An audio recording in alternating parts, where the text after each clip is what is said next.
We are living in a second Gilded Age. That's the argument of many commentators, especially those who would like to increase taxes on the rich or marshal squadrons of lawyers to mount an antitrust battle against monopolists like Google or Amazon. The reason the commentators cite the Gilded Age is that that period, 1880 to 1900, had its own Elon Musk, Sergey Brin, and Jeff Bezos. These were the titans who built up big steel or the railroads. Our textbooks tell us that those men were robber barons who captured all the wealth. The robber barons locked in their monopolies and barred the door to advancement for everybody else. The poor stayed poor with no opportunity for their children. As economist Henry George wrote at the time, the tendency was for the rich to become very much richer, the poor to become more helpless and hopeless, and the middle class to be swept away. The haves had everything over the have-nots. Only antitrust assaults on big companies like Standard Oil or new taxes could make America fairer. Or so say the textbooks. But the reality was different. In fact, the Gilded Age was a good time for many Americans, even poor Americans. The claim that the rich were richer was true. Jay Gould made a fortune in railroads, John D. Rockefeller built the stunningly successful Standard Oil, and Andrew Carnegie's steel company gave him a net worth as big as a whole country. These men did build giant mansions and sailed around in yachts.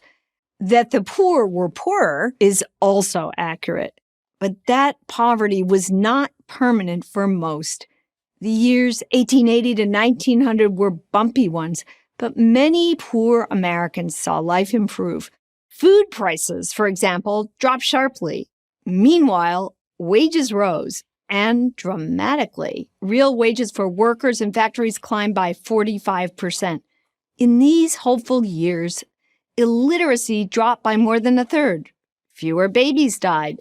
Life expectancy rose by 21%, and the quality of life improved. In the olden days, especially before the Civil War, it was hard to get away from your hometown. Now the expanding network of rails meant anyone tired of the plow could ride a train to the city. Americans enjoyed a new freedom to live where they wanted, riding on rails supplied by one robber baron in a train built by another. Most important of all, the door of opportunity was open. The single most important tool for advancement is education, and education exploded.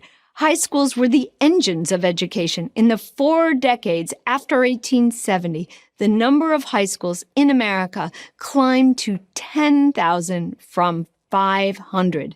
Immigrants bet that if they did not escape the sweatshop, their children would. And that was a bet they won. And what about those permanent monopolies? It turned out they were not so permanent. And that wasn't because of antitrust action. It was because of competition. The best example was the almighty railroads. Even as Congress passed laws to try to curb big profits, the railroads' power to dominate was already doomed. On the horizon stood the new trucking industry ready to roll in. Of course, politicians ignored these realities. It was more fun to go after the rich with antitrust suits. President Theodore Roosevelt claimed that bringing down trusts would give the worker a square deal. Some say TR's trust busting caused a financial panic, the Panic of 1907. As it happened, that panic hurt the very workers Roosevelt aimed to protect, driving up joblessness to 8% from 3%, hardly a square deal. Congress crafted a new institution to punish the rich, the income tax. This tax likewise failed to get the result its advocates advertised. Lawmakers insisted on high rates. They made these same arguments we hear today. Higher rates reduce inequality and squeeze money out of the top 1%. In response, however, companies simply curtailed business. At least 1 in 10 men was unemployed. In the 1920s, Congress responded by lowering taxes for top earners. Companies grew, and workers got what mattered more to them: jobs. And along the way came new innovations, such as electricity, even better than kerosene. Given this record, it's surprising that we vilify the Gilded Age. One problem is that most books portray this period as a kind of anti-wealth cartoon. Another problem is our politicians. The story of have and have not is a story that evokes envy, and politicians enjoy playing on our envy.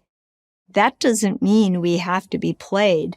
The years 1880 to 1900 may have been gilded for some, but for many, they were golden. I'm Amity Schlaze, author of Coolidge for Prager University.